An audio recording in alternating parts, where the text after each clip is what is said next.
Puta el Paco, weón, ya. Se van la vez al toque. Yo creo ¿Ya estáis que grabando, ahí la weón? Javi debería hacerlo, así ¿Qué como cosa? presentando y hace la corta. Habíamos Ya. compañeros de sociología. Sí, porque si no te viene la Sí, volada. mejor, si no como que lata. Ya los Mejor presento. preséntanos tú. Oye, Javi, mejor preséntanos tú en modo chistoso nomás. Ya. Ya, vamos a ir improvisando. Vamos a ir Eso. improvisando. Sí, pues, sí. Ya. ¿Vieron que mi pregunta tenía que tenía criterio? Ya, entonces, ¿partimos? Chun, chun. ¿Duber, estás grabando? Sí, está grabando. Ya, bacán. Entonces partimos ya con este nuevo proyecto escondido que teníamos. El podcast sin nombre hasta ahora. No sé si alguno de ustedes ha pensado cómo nos vamos a llamar, pero bueno, aquí estamos con el primer capítulo, así que bienvenidos, chiquillas, chiquillos, ¿cómo están? ¿Cómo les ha ido? Bien, bien, bien, Hola, bien. hola. Motivada, Bien. motivada. Buena, buena. Hola, hola. Voy a aprovechar Aquí de presentar, bueno, mi nombre es Javiera Molina, soy egresada de Sociología y estoy en esta oportunidad conduciendo este tremendo panel con amigos y amigas que nos hemos conocido por ahí, a lo largo de la historia de la UB. Voy a Y partir de su día a Ecuador y de su vida a Ecuador. Voy a partir De la Viva al presentando, también. según cercanía territorial en este momento de cuarentena y pandemia, voy a partir por el Pedro Silva, bienvenido al panel. Está actualmente en Calera, sí, está también hace un par de años de Sociología de la Universidad del Paraíso. Bienvenido a este tremendo panel, Pedro. Bueno, Javi, muchas gracias por la bienvenida. Y un gusto compartir con ustedes, compañeros de carrete ahí en Valpo y de U. Y bueno, en la vida más de una vez nos hemos topado ahí vacilando. Sí, hay un bonito reencuentro, aunque sea virtual en este momento de Sí. coronavirus y de coronavirus. Voy con el Patricio Pulgar, también egresado de Sociología, también tesista hace un par de años ya, que está en la comuna de Putaendo resistiendo al proyecto de la minera. ¿Cómo está el Pato? Aquí, muchas gracias, Javi, por este espacio que nos estáis entregando. Estoy muerto de frío aquí. Ustedes saben que Putaendo hace mucho, aquí te congelas, pero bien, dentro de todo. Y puta, genial encontrarnos nuevamente aquí, en este espacio. Así que proyecto hartas risas por acá y también harto análisis. Buena, bacán, bacán. Voy ahora con la Laura, que está aquí en Concón, una comuna cercana, pero que hasta ahora se salva de la cuarentena, tiene libertad todavía. Así que, ¿cómo estáis, Laura? ¿Cómo va todo por allá? Sí, bien, por acá todo bien, todo tranquilo. Sí, bueno, estamos salvando, hay pocos casos todavía acá, así que todavía hay libertad dentro de lo que se puede. Así que bien, contenta de estar con ustedes, pues, de poder reunirnos una vez más y fomear y poder compartir análisis. Bueno, me faltó señalar que Laura también es socióloga ya titulada de la Universidad del Paraíso hace más de un año, así que un gusto estar compartiendo aquí en este espacio. Y el último que me queda por presentar, que ya está más lejos territorialmente, por allá por La Serena está, Duberly Letelier, también parte de este panel, administrador público en proceso, tengo entendido. ¿Cómo ha estado Duberly?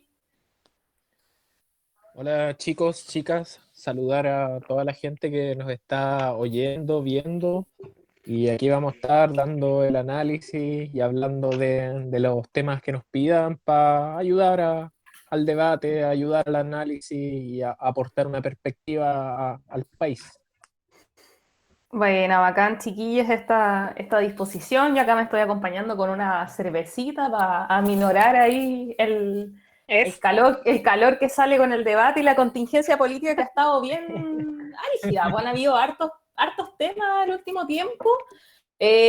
Bueno, las cuarentenas que han ido aumentando, ahora con un plan de desconfinamiento paso a paso, que hay varias controversias respecto a los grupos asesores, pero me gustaría centrarme más en lo que ha tenido a acontecer en la última semana, ¿cierto? Para ir avanzando en temas concretos, porque si es por abordar todo, yo creo que tenemos para varios días estar aquí conversando. lo que ha sido la polémica por el retiro del 10% de los fondos de la AFP, la cual es una política pública que podemos debatir si es una buena respuesta o no a la actual crisis económica en medio de esta crisis sanitaria provocada por la pandemia mundial, la cual surge en un contexto de respuesta ante la falta de políticas públicas de parte del gobierno, donde cabe señalar de que han sido algunos bonos, con harta letra chica, con una caja de mercadería, la cual ha sido ampliamente cuestionada, pero que ya está en su segunda versión. Y bueno, nace este proyecto del retiro de fondos, el cual ya fue promulgado con mucha polémica y ya está siendo efectivo. El primer día de retiro tuvo alrededor de 3 millones de chilenos y chilenas haciendo las filas virtuales en sus AFP, y también abriendo harto la polémica al respecto, si efectivamente funciona o no y cómo se ha dado esta dinámica. ¿Qué nos comentarías tú, Pedro? ¿Cómo has visto el tema al respecto del 10%? ¿Qué te parece como política pública? O sea, como política pública, yo creo que todos quedamos en que es claro que es una mala política pública porque las personas retiran su plata al fin y al cabo. Las personas son las que tienen que cubrir una deuda que el gobierno debería haberse hecho cargo. Entonces, si bien, más allá de todo lo malo que la AFP, todos estamos claros que la AFP son terribles como administradora de fondos de pensiones, no obstante, creo que implica eso, o sea, implica el hecho de que la gente va a pagar con su plata la crisis que el gobierno debería haberse hecho cargo. Y una vez más los dejó tirados, una vez más llegó tarde, una vez llegó, no sé, 4 meses tarde con las cajas de mercadería, llegó tarde con las políticas de seguridad de empleo. Entonces no quedó más que otra que la misma gente tuviera que tomar su ahorro y empezar a cubrirla. Pero bueno, dentro de todo el retiro de la AFP salió, la gente ha podido pagar deudas porque el gobierno no se ha hecho cargo ni siquiera de los gastos básicos y ha podido avanzar en eso, ha podido poder sortear un poco con esa crisis y salir adelante, pues. Una mala política pública que viene a dar medidas desesperadas, ¿no? Porque el gobierno no ha dado el ancho. Claro, yo creo que esa es una opinión que podemos quizás compartir, ¿o no, Laura? ¿Qué dices tú? Sí, totalmente, concuerdo con Pedro. Yo creo que también es interesante ver que en el marco del modelo neoliberal en el que estamos acá hace ya varios años, más de 30 años, se ha ido dando un discurso bien interesante de que finalmente tú como individuo eres soberano de todo, de tus decisiones, de tu plata, ¿cierto? Toda esta cultura de la meritocracia, teniendo un título, vas a surgir, ¿cierto? Todo a nivel individual. Entonces la gente aprovechamos todo, ¿cierto? Este mismo discurso de decir, bueno, si todo es mío, si todo es individual, ¿por qué la plata de mi AFP no puede ser mío también? O sea, ¿por qué no puedo ser soberana o soberano de mis fondos?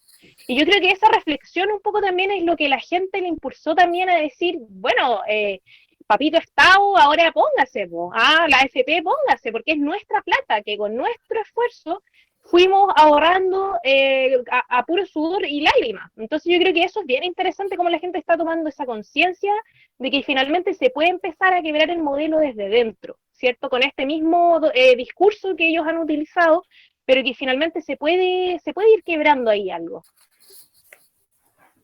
Sí, es parte de todo lo que ha sido el entender el ahorro individual.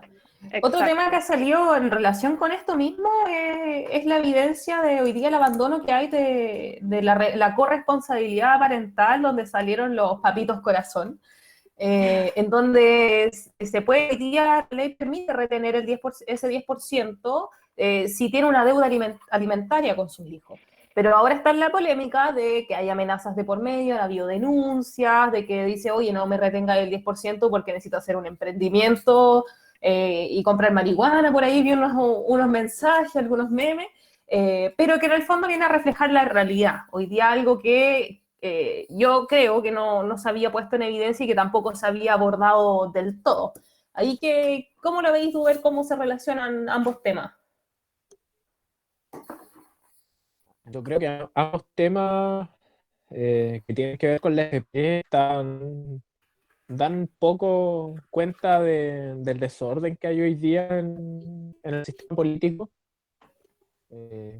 ahí ustedes comentaban como lo que les parecía el tema de la FP, del retiro. A mí me parece que es una pésima política pública para el contexto de la pandemia. Yo estoy en contra de la FP, obviamente, de la lógica del sistema de pensiones, pero no creo que hoy día sea la forma más adecuada de paliar la crisis, de poder tener este respiro que mencionábamos en la aula, en la familia chilena. Y creo que en ese contexto esto terminó saliendo un poco porque el gobierno está contra las cuerdas, no sabe qué hacer, y porque la oposición está muy desordenada y tampoco tiene propuestas. Entonces, más por un tema de este desorden sale esta propuesta, y pese a que yo creo la mayoría estamos por el cambio del sistema de FP y un sistema más humano, más solidario, al final el gobierno la está sacando pegada y no está haciendo nada para paliar la crisis. Al final la plata la están poniendo la misma gente de sus bolsillos, la gente pobre. Es más pobre hoy día con este retiro del 10%, y la gente rica sigue ganando más plata. Estaba viendo que incluso han sacado un 25% de las ganancias en este último periodo en aumento, producto de la crisis. Con las cuarentenas también estaba viendo que, por dar un ejemplo muy burdo, las mismas licorerías, los restaurantes no pueden ponerse a atender, pero sí los supermercados que venden lo mismo. Entonces, con todo, como Exacto. está tan desordenada la cosa, que en verdad no, las cosas se hacen mal porque la situación está mal. Sí, ahí tocaste igual un punto importante que tiene que ver con que hoy día la crisis la está pagando el pueblo, la gente trabajadora, las familias y no los más ricos. Ha entrado en el debate también una iniciativa de un impuesto único al patrimonio de los súper ricos, la cual ha sido oculta por la misma prensa y no ha avanzado mucho. ¿Cómo verías tú igual todos estos temas, Pato, y relacionándolo también con el poco avance que tiene esta iniciativa, que por lo demás, a nivel de otros países, de cómo han gestionado y enfrentado la pandemia, han tomado esta decisión, al igual que, por ejemplo, decretar público varias clínicas privadas, por ejemplo, cuando hay comunas que necesitan urgencia de cama? Acá no hemos visto eso, e incluso hemos visto un intento de veto al proyecto de ley que estaba listo para evitar el corte de servicios básicos en pleno contexto de pandemia, lo cual ha generado una mayor contradicción. ¿Cómo verías tú, Pato, estos elementos en el actual contexto, en el marco del retiro del 10%? Sí, mira Javi. Antes que empezar, quería instalar un dato por aquí que me gustaría igual buscar a 5 corazones para poder hacer un emprendimiento, ya que los veo bastante motivados con eso, buscando la voluntad de emprender en crisis, lo admiro en un momento. Pero no, mira, hablando en serio, veo justamente vinculando en el 10% salió algo súper interesante. Vemos ahí que efectivamente se da una sensación que sigue la misma lógica con el seguro de cesantía, que el gobierno buscó que la gente el primer mes sobreviviera con eso. Sigue esa misma lógica de pagar los propios trabajadores, pero al ver cómo la AFP a ver cómo la AFP reaccionaron frente a la situación, porque de dónde carajo voy a sacar esta plata que me están pidiendo si la estoy invirtiendo en Petrobras o en algún país perdido en Europa Central. Veis que la contra que tuvo el gobierno, y viste también que varios parlamentarios con esto de la oposición se pudo unir, entre comillas, para comer un poco la derecha, para blindarse y apoyar esta iniciativa del 10%, uniéndolo un rato, pero que olvidamos un poco también cómo ha actuado también muchos actores de esta oposición y de la derecha. Pues, o sea, vemos ahí Moreira en un momento, el día lunes lo estoy viendo apoyando fehacientemente el apoyo del 10%, pero porque la gente tiene hambre y todo, pero el día martes se ríe de que no existen las ollas comunes, ¿cachai? Porque le ponen justamente el mismo tema que tú estás diciendo, el tema del 10%. aquí, por ejemplo, vemos a la DC, ahí estuvimos viéndole dando cara, ahí pues, pudo abonarse un poco con su electorado, pero con el 10% de los súper ricos, vuelve una discusión central. Y vuelve también ahí la solución a un problema real sin necesidad de ir al bolsillo de la gente, pues, ¿cachai? Y llama la atención, como tú bien dijiste, el tema de cómo la prensa ha tocado este tema y cómo lo ha tocado también los sectores de la oposición, que se llaman oposición. No, lo evaden, lo Claro, pues. omiten, tienen buena retórica, pero al final de cuentas creo que es súper importante avanzar en esto del 10%. Vamos a ver ahí cuáles son los reales intereses de las personas, si el buen Iván Moreira se deja de reír de las ollas comunes, ¿cachai? Y entra a esta arena, pues, que es donde de verdad las papas queman, pues. O sea, son buenos recursos. Y me llamó la atención la experiencia que tú dijiste, me llamó la atención la experiencia que tú dijiste respecto a cómo ha funcionado en otros países. Creo que igual en otros Sí, pues. países el miedo al comunismo, como que ha querido impulsar acá la prensa, ¿cachai? Que todo es comunista, que tocar la AFP, hasta tocar la AFP es comunista. Vemos cómo los espacios riesgos, por ejemplo, se abren, ¿cachai? Se busca contratar nuevas plantas, camas, todo, pero ¿qué pasa con las clínicas? No, intocable, po. Y también hay también otra cosa, la ISAPRES, ¿cachai? También no ha sido tampoco discusión. Entonces, todos esos ejemplos que diste de otros países, ¿cachai? Acá en Chile se ven como políticas radicales, políticas de otro Chile, de un Chile que quieren olvidar algunos con un par de bombas en la moneda, pero vemos que es necesaria la discusión y ver cómo si la misma gente que salía a la prensa vitoreando por el 10%, vemos cómo funcionan con los súper ricos. Y ahí vemos los intereses que tienen cada uno. Sí, ahí me gustaría como hacer la precisión de que bueno, Espacio Riesgo se abrió con un contrato que es bastante cuestionable y se metió Contraloría de por medio, la diputada Carol Cariola, si no me equivoco, estuvo fiscalizando y presentó algunos oficios, porque curiosamente tenía muchas camas y no se alcanzaban a ocupar, entonces era como raro porque también veíamos en la tele hospitales con los cadáveres envueltos en bolsa en los pasillos, fue un momento de harta tensión y de minutos de no saber en el fondo cuál es el objeto del gobierno, pero al pasar el tiempo quedó en evidencia de que en el centro de la política pública que se estaba impulsando para gestionar la pandemia y la crisis sanitaria, no estaba en el centro la vida de las personas, sino que estaba el resguardo de los intereses de los privados y dejar absolutamente desamparada a las personas, a los habitantes, los cuales se ha habido mucho más agudizada esta crisis con el trabajo informal, con quienes han perdido sus trabajos, sobre todo también en las regiones más extremas, donde tenemos una mayor precariedad y una menor presencia del mismo Estado. Bueno, claramente de Piñera es medio difícil proyectar su gobierno, es más, ya nada queda prácticamente. Esta semana, ayer tuvimos una cuenta pública, y antes de ello, el martes 28 de julio, hizo un cambio de gabinete, el quinto de su gestión, en el cual llama la atención algunas incorporaciones. Por ejemplo, la incorporación de Mario Desbordes, que venía siendo el que se estaba instalando desde un discurso de una derecha mucho más social, como se ha descrito e impulsado.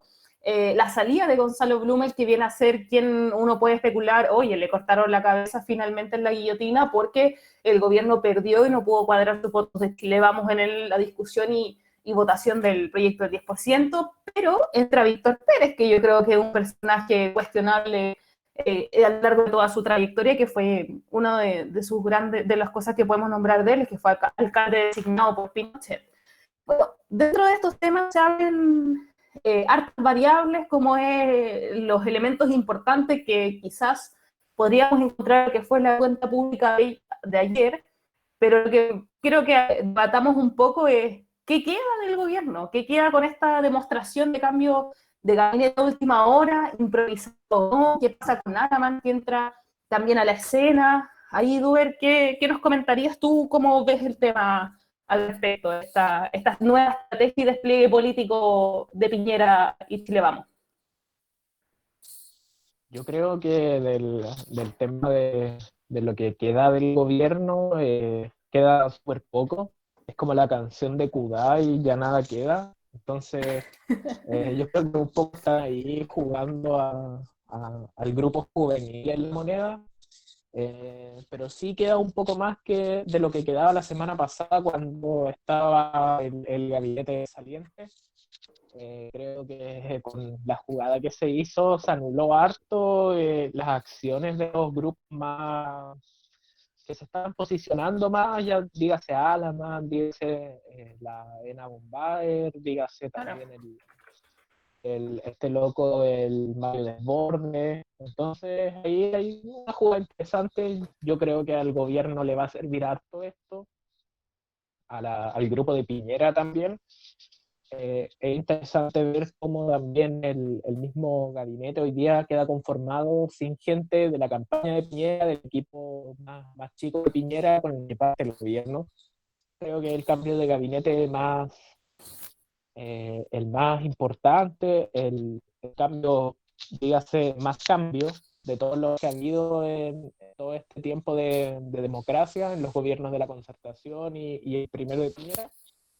Y me gustaría igual plantear algo o hacer una reflexión respecto al rol que tiene Víctor Pérez. Yo creo que hemos puesto mucho interés en lo que es Víctor Pérez, he visto muchas críticas al respecto, pero no necesariamente bien orientada. O sea, por un lado está la crítica del sector más de izquierda de la oposición a que el loco estuvo en el gobierno de Piñera. Por otro lado, también he visto hartas críticas a que representa lo que sería el mundo del pituto. Es una persona que ha estado permanentemente robándole al Estado, viviendo de fondos públicos. Y esto igual es algo que hay que analizarlo, o sea, qué tan sagaz o qué tanto daño puede hacer el Víctor Pérez en el Ministerio del Interior. Y yo le pondría más atención a lo que puede pasar con Alaman ahí en el gabinete, que creo que es la figura más dura, más conservadora, como la voz más autoritaria, que nos va a traer problemas a quienes queremos cambio en las cosas que tienen que ver con el país y que nos ubicamos en la izquierda. Claro, y claro, falta sumar elementos y verlo de forma más completa y quizás con un poco más de distancia. Pedro, ¿qué nos compartirías tú como reflexión de todo este enjunje que hay entre el cambio de gabinete, quién entra, quién sale, la postura y que hoy día, al parecer, la estrategia es atrincherarse más y asegurarse con la derecha más dura de parte de Piñera? Sí, o sea, yo creo que en una primera instancia, en el cambio de gabinete esperábamos que virara un poco más hacia el centro, y al fin y al cabo, desde los sectores de la derecha, se veía como repotenciar un sector que es como la derecha progresista, entre comillas, y ahí liderada por después, pero la jugada que hizo Piñera yo creo que fue bastante inteligente, en el sentido político, más allá de si estoy o no de acuerdo con los que están ahora en el gabinete. Fue atrincherarse con lo histórico, esto de la derecha, esta derecha dura, esta derecha pinochetista, muchos de ellos. Y atrincherarse, voy a empezar a ordenar la casa, porque por un lado, por el lado más progre que había en la derecha, donde estaba Desbordes ahí repartiendo el gallinero, lo mandó básicamente a cuidar pingüinos a la Antártica en el Ministerio de Defensa. Por otro lado, tenemos a Alaman, que también lo sentó, que por el lado más conservador también andaba hinchando, y lo sentó y básicamente lo obligó a perdonarse, a pedir perdón, y que estaban peleados entre ellos, pero como dejaron claro, entre los ministros Alaman y el ministro Desbordes no hay ninguna rencilla. Entonces lo obligó a ingresar a un gobierno del cual ambos no están muy de acuerdo, pues, ni por el lado más progre ni por el lado más conservador. Pues. Y por otro lado, el hecho de poner a Pérez, a Víctor Pérez, como ministro del Interior, es básicamente, o sea, golpear la mesa. Pues si te ponen uno que viene de la dictadura, una mano derecha de un alcalde de la dictadura, designado, alguien que ha sido públicamente un pinochetista y que está dispuesto a todo, básicamente ordenar por el lado derecho de la casa, golpear, ocupar el brazo derecho del Estado, y obviamente cerrarle con más fuerza las puertas a los movimientos sociales que se vienen dando desde octubre. se viene cerrando esa puerta, en vez de mirar hacia el centro y hacer esta derecha más social que apuntaba desborde, lo sienta, lo anula y lo hace desaparecer, tanto en la influencia como de presidente de partidos políticos como senador, y en realidad lo hace desaparecer del escenario político metiéndolo al Ministerio de Defensa. Y así se ordenó la derecha en los proyectos que tiene Piñera y le da gobernabilidad. Al poner a alguien que es un personaje fuerte, conservador, ordena la casa y empieza de nuevo a atrincherarse por lo que viene, que son las elecciones que tienen en el 2021, las elecciones municipales, y ahora en octubre las elecciones del plebiscito. Claro, es bien ahí complejo ir develando en el fondo la estrategia real que guarda este gobierno, este último respiro ya en el último periodo. O sea, se vienen un montón de elecciones a partir de octubre en adelante, alrededor de 7, si no me equivoco. Pero a mí me llama la atención un poco el enroque que hace también. O sea, salen como los ministros, entre comillas, no tan malo. Yo creo que Gonzalo Blumel no alcanzó a evidenciar la falta que ha tenido, por ejemplo, en hoy día ser más fuerte y con más enfático en cuanto a las investigaciones en Carabineros al respecto de las y los mutilados de la revuelta de octubre. Y lo otro que llama la atención es el enroque que tiene Carla Rubilar, que no sale y se pasa a ser de la SECO, pasa a hacerse cargo de desarrollo social. ¿Esto tendrá alguna conexión esta antesala que tiene el cambio de gabinete con lo que fue ayer la cuenta pública, Laura? ¿Podemos rescatar algo de la cuenta pública? ¿Qué crees tú? Sí, no, yo, o sea, estoy completamente de acuerdo con lo que plantean los chiquillos, o sea, tú, lo que planteáis tú, el Pedro, ¿cachai? Acá claramente se están preparando para lo que viene, pero también hay que entender que desde el momento uno, este gobierno y en general la estrategia de la derecha en el mundo siempre va a ser una política de la chaya, así como para decirlo en términos concretos. ¿Ya? ¿Y qué significa la política de la chaya? Es que la forma es el fondo. ¿Ya? En todos lados finalmente la forma es el fondo y no hay un debate ideológico, ¿cierto? No hay argumentos, no hay algo concreto que ellos puedan ofrecer. Por eso estos cambios a la sillita musical del gabinete, finalmente lo único que demuestra es que la forma es lo que más les importa. Y la forma en todos los sentidos, o sea, los gestos políticos, ¿cierto? Estos gestos políticos de mandar a la Antártida, ¿cierto? Al desborde, para poder callarlo un poco, ¿cierto? Porque se está poniendo un poco muy sublevado con sus opiniones, sus decisiones. Entonces, un poco en esa lógica, yo creo que finalmente lo único que queda de este gobierno es la forma, ¿cierto? Y en ese sentido la cuenta pública ayer también lo demostró, o sea, acá se vio claramente cómo Piñera, y se vio en las redes sociales, ya monitoreando Twitter, ¿cierto? Otras redes sociales se pudo ver efectivamente cómo la gente se dio cuenta que estaban en otro Chile, en otro país, donde decían que recién se vienen enterando, ¿cierto? Que finalmente hay trabajo informal, que la gente no cotizaba necesariamente. Entonces, finalmente ver esa distancia, y ahí lo conecto con el tema de los súper ricos también, esa distancia entre esta gente que nos gobierna, que son súper ricos, Piñera, todas las familias que están en la conexión, que están con la familia de los Mates, ¿cierto? Los Errázuriz, toda esta super familia, los Luxig, que nos gobiernan hoy en día, tienen una distancia tremenda con la gente. Entonces, finalmente, ahí es realmente el problema, o sea, esa distancia, esas prioridades, eso de decir que finalmente ya no te queda nada más que la forma, ya no hay ni siquiera algo ideológico, porque hoy en día los capitalistas de hoy, los súper ricos, no tienen ideología, no, es solamente lo económico para ellos, ¿ya? Ahora, que eso también coincide muchas veces con el fascismo a través de la historia, es cierto. La historia sí lo demuestra, porque al mismo tiempo ellos se pasan por donde quieren las leyes. Entonces, eso ya no es respetar, ¿cierto?, un contrato social mínimo. Así es que en ese sentido, claro, finalmente yo creo que por ahí va un poco la movida que están haciendo. Sí, sin duda ahí falta mucho porque varias veces hemos visto, bueno, Carla Rubilar cuando era vocera del gobierno, hablar de la democracia, que hay que respetar la democracia, que hay que respetar la Constitución, pero quienes han sido en falta a esta misma constitución elaborada también entre cuatro paredes y por militares, han sido ellos. Entonces, es bien cuestionable en el fondo el doble discurso que se ha ido instalando en los medios. Pato, ¿cómo podemos relacionarlo finalmente con haciendo un pequeño balance, si es que se puede hacer, de la cuenta pública y cómo quizás tiene alguna salida lo que se viene de aquí a octubre, más o menos?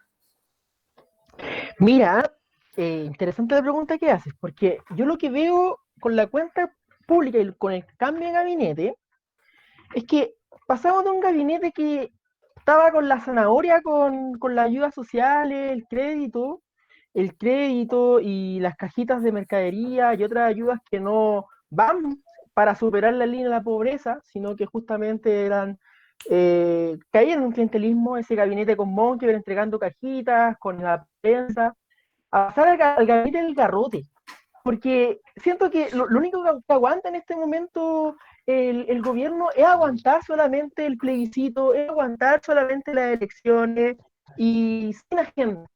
Yo lo que digo en la cuenta pública es un gobierno sin agenda política, un gobierno que en verdad lo único que va a hacer es aguantar.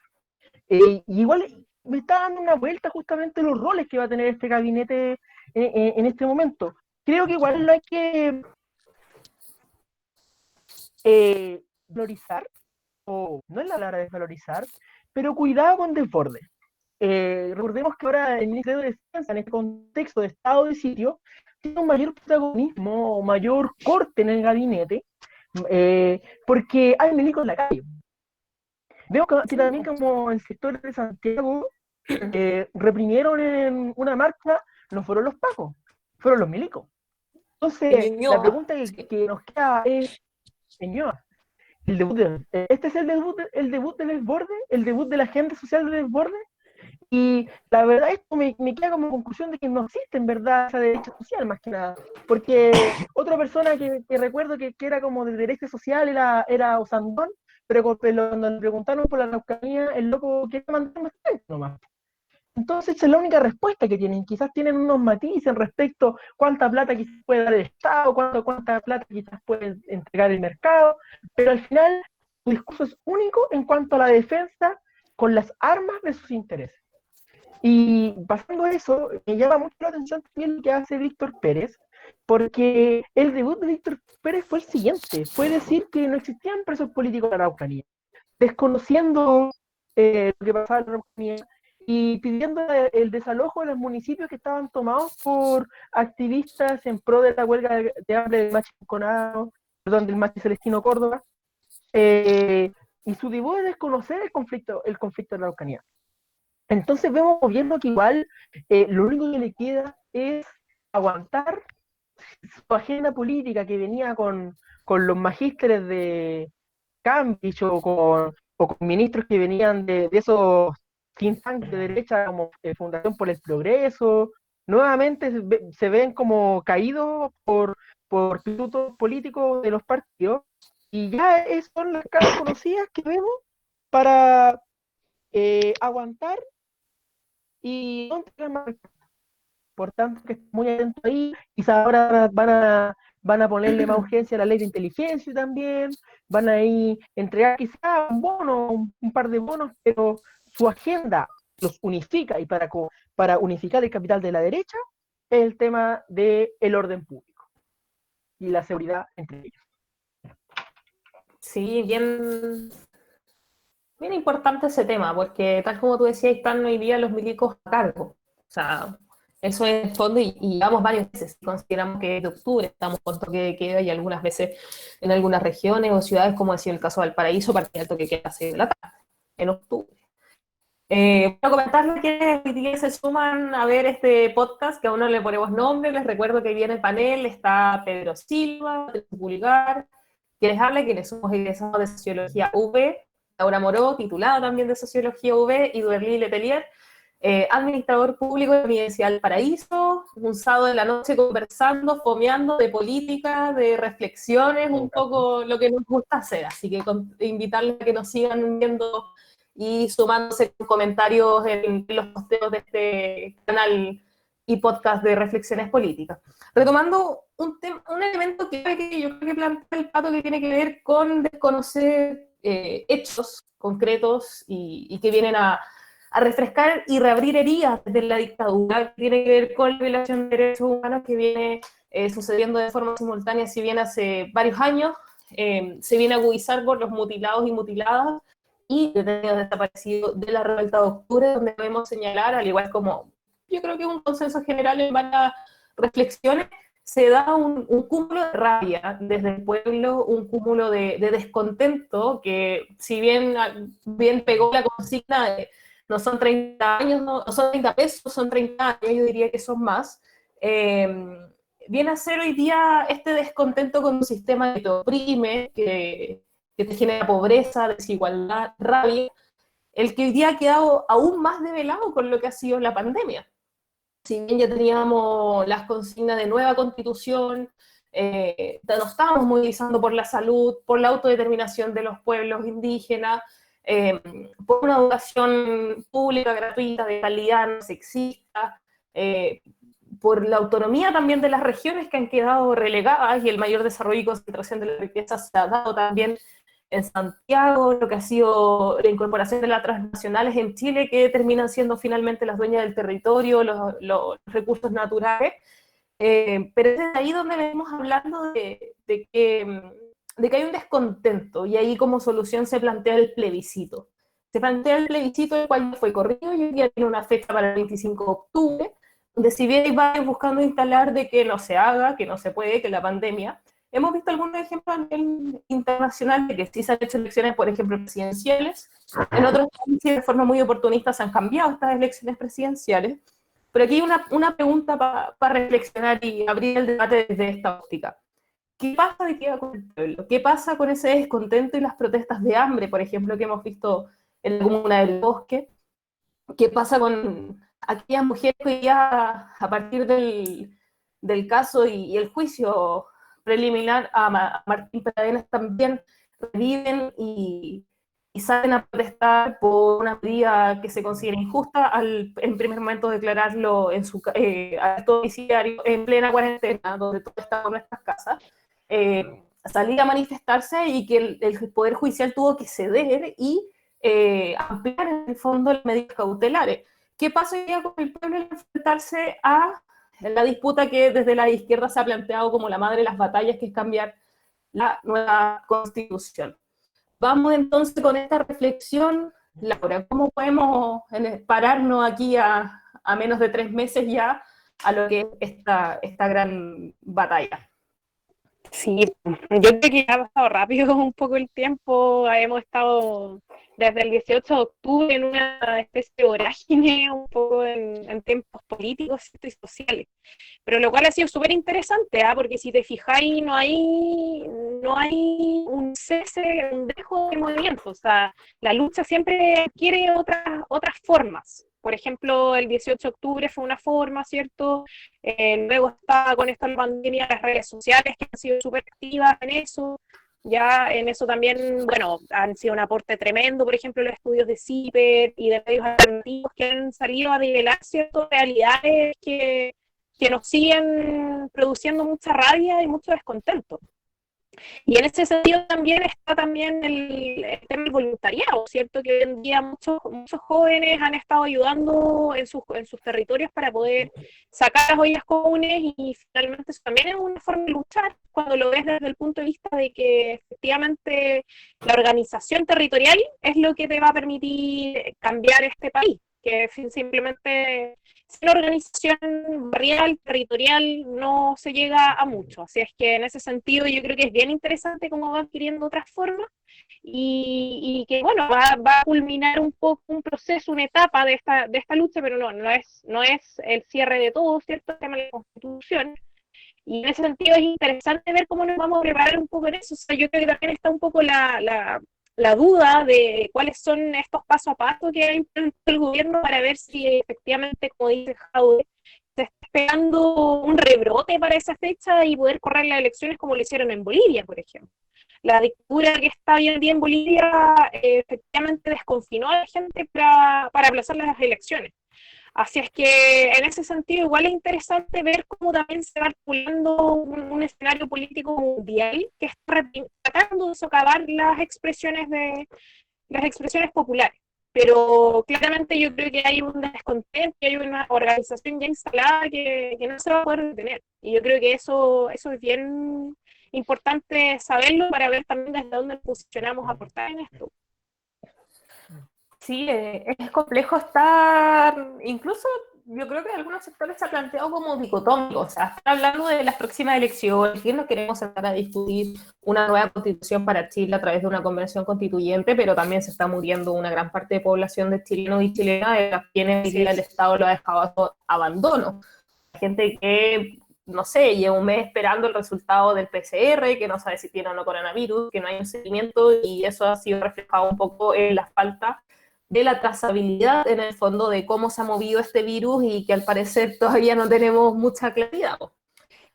Pato, ¿cómo relacionaría ambos temas? ¿Qué pasa acá con el pueblo en medio de una pandemia, pero pensando en cambiar la nueva constitución? ¿Cómo lo veis tú? Mira, lo que veo es que el pueblo ya tiene un repertorio, de hacerse aquí. Vimos cómo en octubre se organizaron cabildos, se organizaron vecinos en muchas comunas donde antes no se organizaban.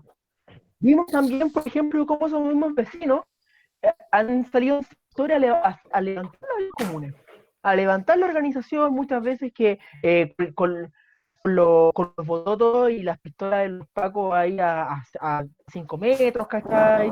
Con el miedo a que te levanten la cuestión por no estar por estar incumpliendo las normas del confinamiento.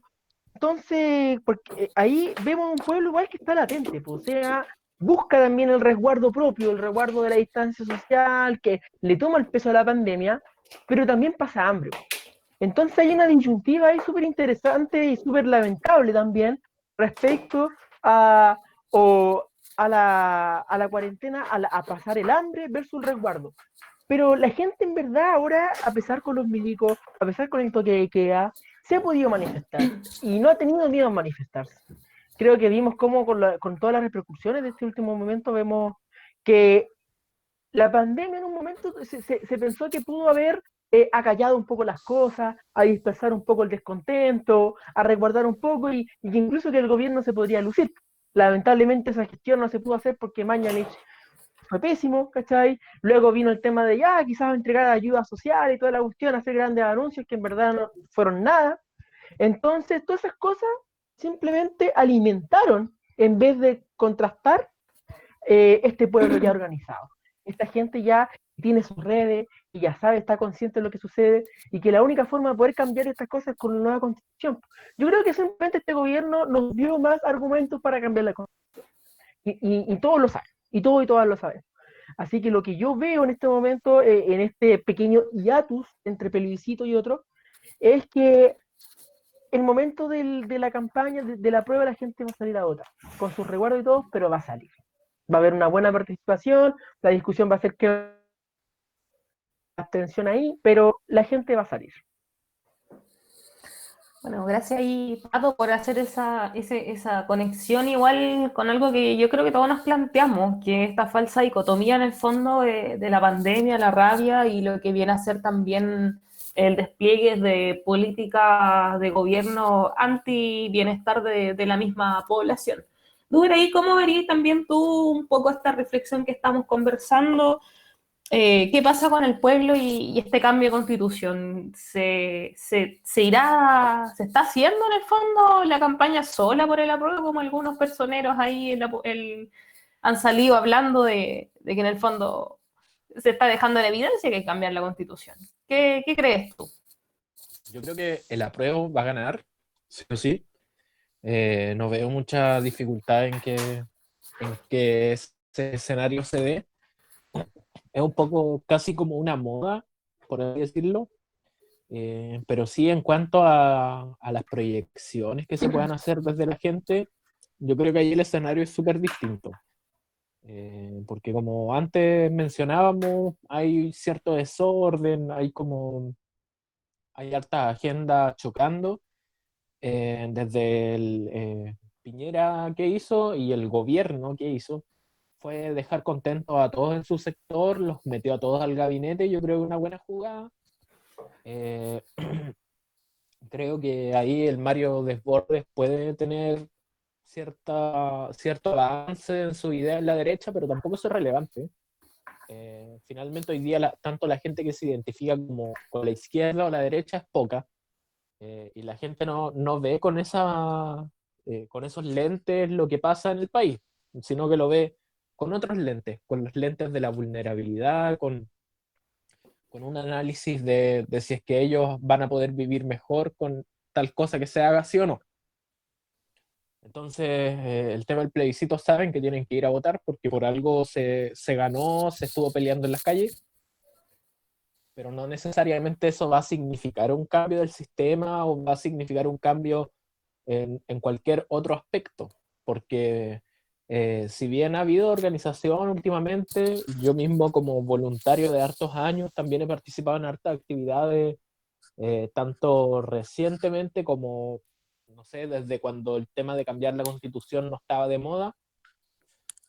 No creo que haya un cambio tan radical de la gente. Yo creo que mucha más gente quiere que no hayan más manifestaciones y como un estallido 2.0, como se dice, porque viéndolo sinceramente, hasta el momento no hemos ganado nada. Entonces, eso para muchos sectores significa como la inestabilidad, Chilezuela y siempre esos fantasmas que salen frente a los cambios. Entonces, por ese lado yo creo que hay harta... eh, falta mucha certeza y desde el sistema político no existe esa certeza porque hay sectores que te pueden asegurar cierto orden, como la derecha más dura, por así decirlo, otros sectores que te pueden asegurar también o dar fe de que va a haber, se van a escuchar las demandas, que va a haber también una solución a los problemas, que podríamos decir que es el Partido Comunista y un sector del Frente Amplio, pero el resto de los actores están mucho más perdidos, o sea, no saben para dónde va la micro, no tienen propuestas que dejen contenta a la gente, les ha tocado ser gobierno muchas veces y lo han hecho mal, y los que de alguna manera dan más luces de alguna seguridad, más representatividad, representan a muy poca gente. Entonces, pues hoy día vemos el tema presidencial, que es como lo que también se está hablando, vemos que tampoco hay grandes tendencias, porque aparece Jadwe, aparece Lavín, pero entre los dos no llegan ni siquiera a un 30% de la población o de la gente que ha sido encuestada, partiendo desde la encuesta, obviamente.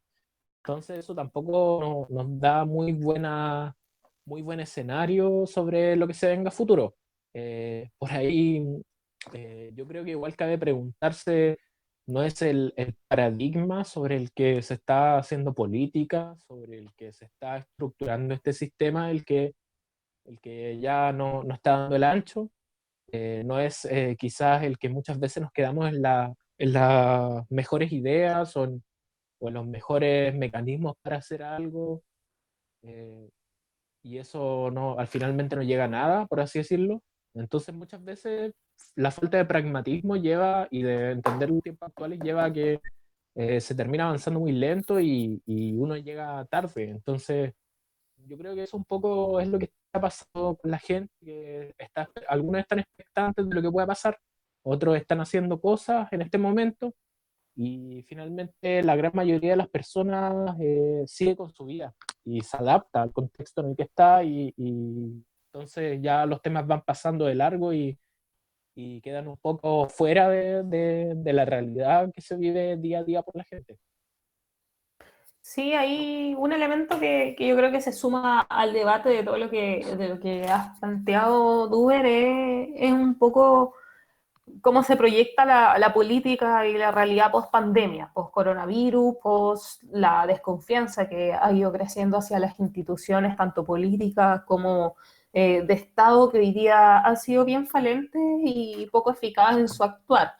Me gustaría traer a colación lo que planteaba un poco Jadwe de hace un par de días, de acusar al gobierno de querer aumentar los contagios para suspender el plebiscito a partir de lo que ha sido el retorno seguro anunciado en abril y que resultó fallido, y ahora este nuevo intento de retorno seguro con paso a paso de desconfinamiento que finalmente viene a implementar el actual ministro de Salud, Enrique París, el cual ya se ha visto un reflejo de, ni siquiera podemos, yo creo, hablar de rebrote, porque no tenemos en el fondo una trazabilidad que nos permita decir, oye, en este momento controlamos la pandemia, porque no sabemos cuántos contagiados hay.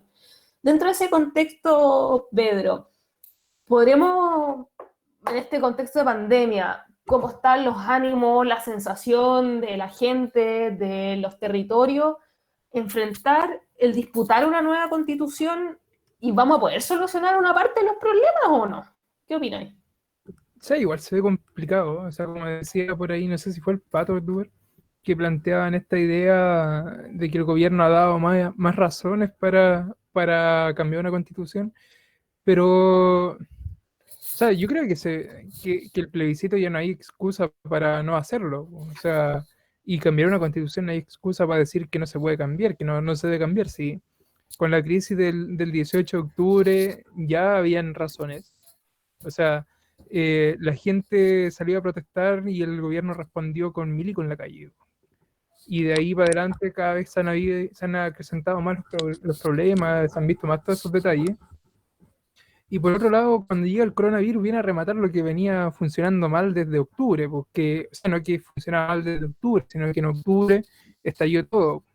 Eh, entonces, ahora, por ejemplo, con este paso a paso, sí, o sea, yo creo que puede, yendo como un poco más a la conspiración, sí, puede ser posible, o sea, Chile, bueno, había un titular que decía, llevamos 40 días con el virus a raya, o sea, como con los datos que maneja el ministerio, eh, pero el paso a paso viene a aumentar los contagios.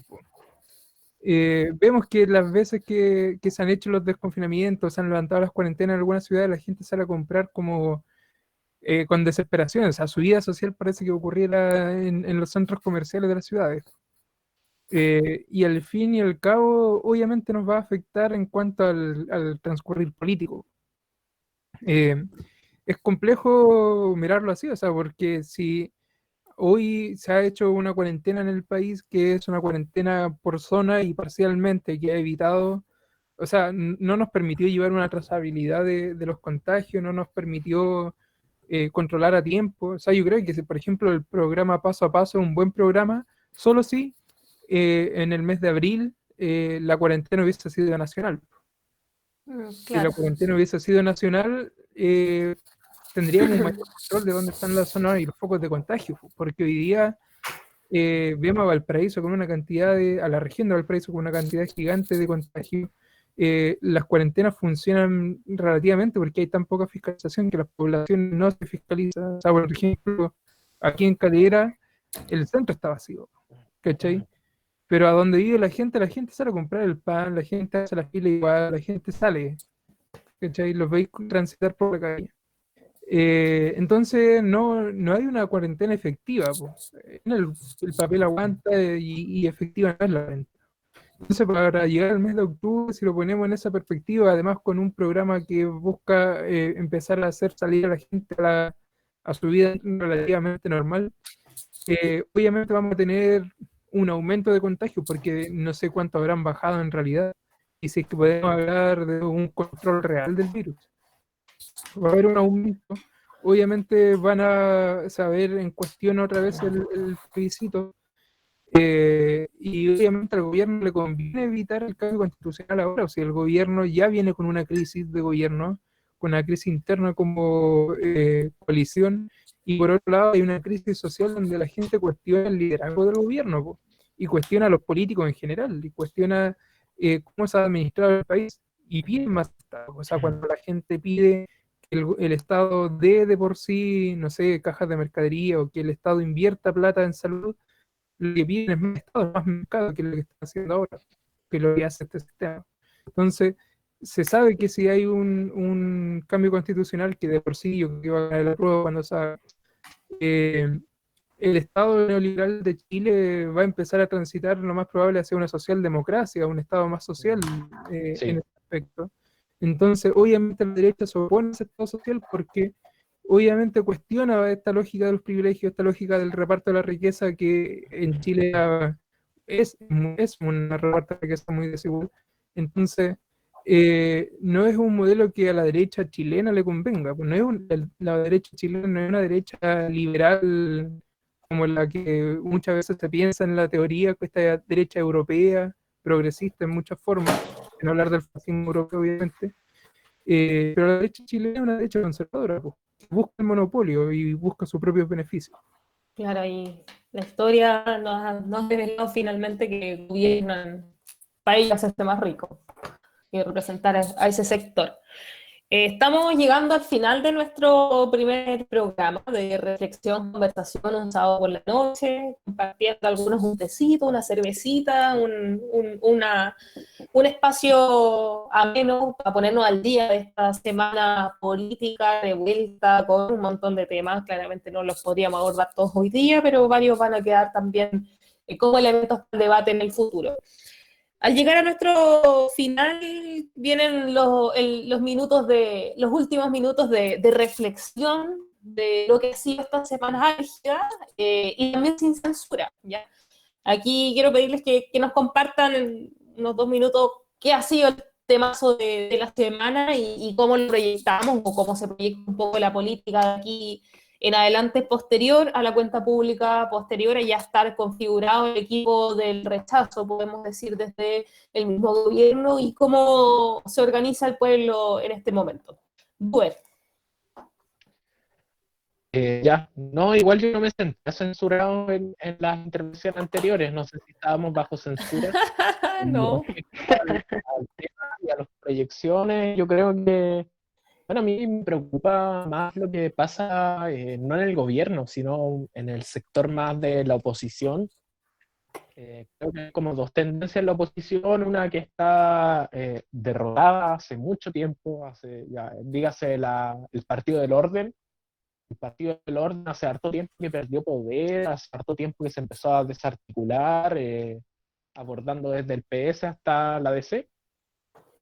Y por otro lado está el sector ya más de cambios, algunos más proclives a la izquierda y otros de la izquierda ya directamente, que también están muy desorientados. Yo creo que ahí los que queremos cambio y los que nos encasillamos en estos sectores más progresistas, de izquierda, de transformaciones, también vemos que hay un sistema político que representa estas tendencias, pero que también se ve atrapado, yo creo, por lo que pasa principalmente con los temas nuevos que hoy día se están abordando, los que tienen que ver con el medio ambiente, por ejemplo, el año pasado, anterior, los que tienen que ver con el feminismo también, que un poco rompen la dicotomía en la que estábamos acostumbrados a ver la política de izquierda a derecha, y eso complica mucho a las visiones, ya dígase marxistas, dígase socialdemócratas, dígase, bueno, todas las que van por la izquierda. Entonces,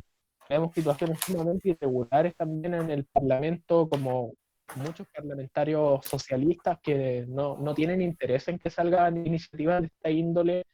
O vemos también esta lluvia de funas en las redes sociales, lo que pasó también con Martín Pradenas, que no se explica cómo la ley se aplica de manera distinta cuando eres hombre patriarcal, pero con plata, a cuando eres hombre patriarcal, pero sin plata. Entonces, yo creo que esos temas hoy día son importantes de atenderlo y de también generar reflexión al respecto, para que podamos ir cambiando las mentalidades, se pueden ir también haciendo situaciones de justicia que no tengan que ver con el bolsillo, con lo que uno tenga en el bolsillo en términos monetarios. Creo que por ahí va la cosa. Muy, muy bien ahí, bien el comentario, estos últimos minutos de reflexión. Pedro, ¿qué nos quieres compartir antes de terminar nuestro primer programa en esta noche de conversación? Sí, o sea, yo creo que cosas a destacar de esta semana, como general está, bueno, el cambio de gabinete, la cuenta pública, me llamó mucho la atención. De hecho, estaba viendo antes de esto la cuenta pública, que Piñera anunciara nuevamente el pre-kinder como obligatorio, cuando es una política que viene desde el 2015 que se promulgó, después se volvió a reiterar en el 2017, 2018, por ahí, y hoy día vuelve a aparecer en el discurso público. O sea, ya es una política, obviamente, más que agotada, algo que ya existe en la ley chilena.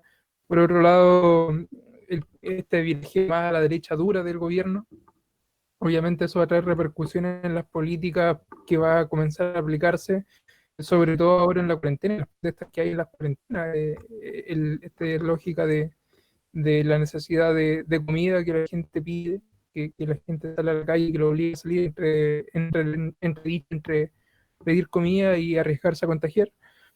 Creo que esos son como aspectos a destacar dentro de esta semana. O sea, el gobierno viró a la derecha dura, conservadora, a la derecha pinochetista, eh, y ahí se atrincheró para lo que viene, para lo que queda del gobierno, este año y medio más o menos que le queda al gobierno. eh, y obviamente que sigue mostrando esta lógica de los tiempos mejores nunca llegaron. Fue una frase populista que se quedó en una frase y que hoy nos hemos convertido en lo que más miedo tenía el gobierno. O sea, nos convertimos en Chilezuela. Hay protestas porque no hay comida, no hay trabajo. Y esto se ve agudizado como con la crisis. Y que hoy se dio ahora en la cuenta pública, una cuenta pública de 1 hora y media, que no tenía nada que mostrar. Y eso en general. Con eso me quedo de la semana. Buena. Pato, ¿qué nos puedes compartir en estos últimos minutos de reflexión antes de despedir este primer programa? Sí, mira, haciendo reflexión respecto a esta semana, yo me quedo con lo que pasó como puta en vino. Aquí en verdad vimos por primera vez, o sea, no por primera vez, vimos una represión que ve lo que va a hacer este gobierno, un gobierno del garrote. Creo que en estos momentos vimos lacrimógena, vimos fuerzas especiales, y eso veo que el gobierno busca una normalidad a puro palo, buscando inversión. Hay que tener ojo acá, cuando él habla de fomentar la inversión en el país. Esta inversión en el país tenemos que verla en la clave de ellos. O sea, aquí, por ejemplo, vimos cómo dieron paso libre a una minera, ¿cachai? Donde una minera canadiense, donde llegan estos capitales canadienses sin participación ciudadana. Y fue con un proyecto que estuvo lento antes de la pandemia, buscando la participación ciudadana. Llega la pandemia y lo aprueban de manera rápida. Eso puso a todas las organizaciones socioambientales en alerta respecto a los proyectos que estaban aprobando de manera muy rápida en el CEA, en el Servicio de Evaluación Ambiental. Vimos hace muy poco como un artículo no recuerdo si de CIPER o del Desconcierto, hablaba del lobby que estaba generando Anglo American con el gobierno y las redes que tenía. Entonces vemos que se nos viene un escenario súper brígido, donde las comunidades no tienen voz, donde se busca justamente crecer, pero un crecimiento bastante alejado de lo que las comunidades quieren. Vemos los manotazos de ahogados de este gobierno. Hay manotazos de ahogados donde no les importa nada, ya no les importa en este sentido quedarse como un gobierno como quería Piñera, un gobierno de Elwin, y buscan convertirse en un gobierno con la mano de hierro. Allí nos da para harto el seguir en el debate, pero bueno. Laura, ¿con qué reflexión te quedas de la discusión de hoy día y de lo que ha pasado esta semana? Sí, bueno, primero ojalá que nuestro público no se haya aburrido tanto. Yo creo que igual estamos todos como un poco quizás dispersos en este primer programa, pero ya vamos a ir quizás innovando también, ¿cierto? Tenemos invitados que habíamos conversado que queríamos también invitar, valga la redundancia, yo creo, para los otros programas. Y poder también dejar fluir. Yo creo que estamos en un momento en que tenemos que transitar, tenemos que observar, transitar, dejar fluir, porque si no nos volvemos locos. O sea, imagínate venís acá, primero te dicen no, no se puede salir, el día de mañana te dicen sí se puede salir, después por aquí viene algo, por allá, es una locura, estamos en un escenario un poco una locura, ¿cachai? Yo creo que hay que fluir, ¿cachai? Hay que transitar, y en ese transitar yo creo que también lo que le queda claro hoy en día al gobierno y también a los partidos políticos en general es que la gente ya se cansó y que va a exigir justicia igual, o sea, que el plebiscito sea ahora en octubre o sea en enero o que sea en cualquier fecha, va a ir igual, este modelo tiene los días contados y yo creo que eso es interesante porque se ha visto de distintas formas, o sea, al igual que fuimos capaces, ¿cierto?, de oponernos, ¿cierto?, a una resolución con el tema de Pradenas, ¿cachai?, de un tema súper fuerte. Al igual que eso, vamos a salir a la calle por cualquier otro exigir justicia que sea necesario. Y yo creo que eso ya se vio y el mundo lo está viendo. O sea, yo creo que el mundo tiene los ojos puestos en Chile. Y cuando decimos eso es verdad, es verdad. O sea, somos un ejemplo de lucha desde el 18 de octubre y eso es bien interesante porque finalmente cómo vamos adquiriendo estas otras formas de lucha como mencionaba. Así que, Napo, bacán haber estado acá. Igual es cuático que no tengamos nombre, ¿eh? Yo creo que responde un poco a esta nueva lógica de los cambios de paradigma en que partimos al revés. ¿Cachai? Cuando no tenéis título, no le ponéis un nombre, pero esto fluye y que finalmente es una creación colectiva. Eso es bien bonito. Yo creo que se va a lograr algo bien bueno. Bueno, ya estamos cerrando nuestro primer programa de podcast, de conversación, reflexiones, compartir, tirar la talla, compartir un tecito, una cerveza, lo que es un sábado por la noche, donde también me gustaría compartir, si bien concuerdo con todo lo que ustedes han dicho, no tengo mayores diferencias. Creo que ya hay harto en el que estar alerta, en el que estar atentos y atentas en lo que ha sido también el dejar en evidencia el abandono y la justicia más bien patriarcal, que se ha visto reflejada en lo que ha sido el abandono de la corresponsabilidad y cómo hoy día reconfiguramos la forma en la que entendemos las familias. Yo creo que eso viene a marcar el centro de cómo hoy día podemos avanzar en entender la diversidad, cómo lo diverso que estamos conformados como país y pensamiento, porque ojo, uno de los debates que siempre se ha cerrado la derecha con mucho respaldo de parte de la iglesia, citando a la Biblia incluso, de que en el fondo la familia tiene que ser mamá, papá, hijo, hija prácticamente en una casita en el campo, ojalá con auto y con vacaciones todos los veranos, como el proyecto Familia Ideal que siempre se busca manifestar también en los comerciales, el cual hoy día se ve tensionado también por la irresponsabilidad y abandono del Estado hacia los niños y niñas y también lo que viene a ser el rol que cumple el Sename al respecto de la infancia y que también nuevamente se queda fuera del debate. El último elemento que me gustaría sumar es que, para ir cerrando este programa, es que nos queda claro que hoy día no existía una clase media con esta pandemia, era solamente personas que tuvieron la posibilidad de estudiar en la universidad, encontrar un trabajo y acceder a la posibilidad de crédito para estudiar, para pagar la casa, para poder acceder quizás a la salud privada, para comprarse el auto, para poder tomar vacaciones fuera del país, siempre a partir de un crédito, para pagar el supermercado, por ejemplo, pero que hoy día, en un contexto de pandemia, donde queda develado el trabajo informal, la falta de seguridad social es y pasa a ser parte de la mayoría de la población chilena que hoy día está pasando hambre, que está estirando lo que más puede el chicle con el último sueldo y también de los ahorros. Con estas reflexiones despedimos este primer programa, les invitamos a que nos sigan, prontamente tendremos nombre, tendremos un fanpage, también quizás un logo por ahí, iremos avanzando a medida que se va construyendo este espacio de reflexión.